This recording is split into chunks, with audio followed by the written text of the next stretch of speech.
భారతదేశంలోని మహనీయ ఆధ్యాత్మిక గురువులలో శ్రీ సద్గురు మలయాళ స్వామి విశిష్ట స్థానం సంపాదించారు.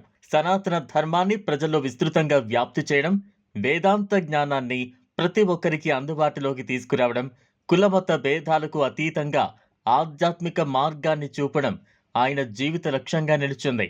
భక్తి, జ్ఞానం, సేవ అనే 3 సూత్రాలను తన జీవితంలో ఆచరించి సమాజానికి ఆదర్శంగా నిలిచిన మహనీయుడు మలయాళ స్వామి. మలయాళ స్వామి అసలు పేరు వేలప్ప. ఆయన 1885 మార్చి 27న కేరళ రాష్ట్రంలోని గురువాయూర్ సమీపంలోని యంగండియూర్ గ్రామంలో జన్మించారు. చిన్ననాటి నుంచే భగవద్భక్తి, వైరాగ్యం, వేదాంతంపై ఆసక్తి కలిగి ఉండేవారు. ఆధ్యాత్మిక జిజ్ఞాసతో చిన్న వయసులోనే దేశవ్యాప్తంగా పుణ్యక్షేత్రాలను సందర్శించి అనేక మంది సద్గురువుల సాంగత్యాన్ని పొందారు. ఆధ్యాత్మిక సాధనలో భాగంగా మలయాళ స్వామి తిరుమల చేరుకుని అక్కడ గోగర్భం ప్రాంతంలోని గుహలో సుమారు 12 సంవత్సరాల పాటు కఠోర తపస్సు చేశారు. ఈ కాలంలో ఆయన లోతైన ధ్యానం, వేదాంత అధ్యయనం, ఆత్మ సాక్షాత్కార సాధనలో నిమగ్నమయ్యారు.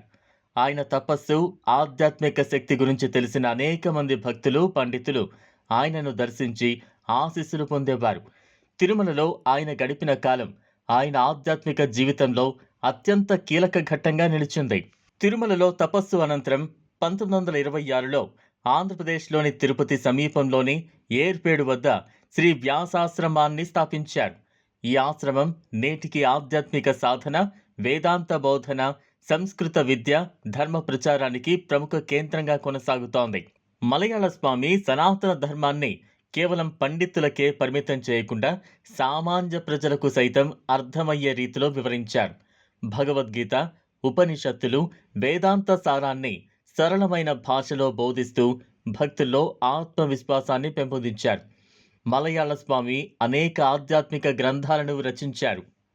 ఆయన రచనలు వేదాంతాన్ని సామాన్యులకు సులభంగా అర్థమయ్యే విధంగా వివరించాయి.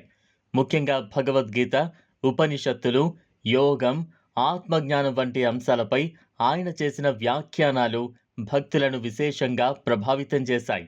మలయాళ స్వామి శిష్యులలో అనేక మంది తరువాత ప్రముఖ ఆధ్యాత్మిక గురువులుగా ఎదిగారు.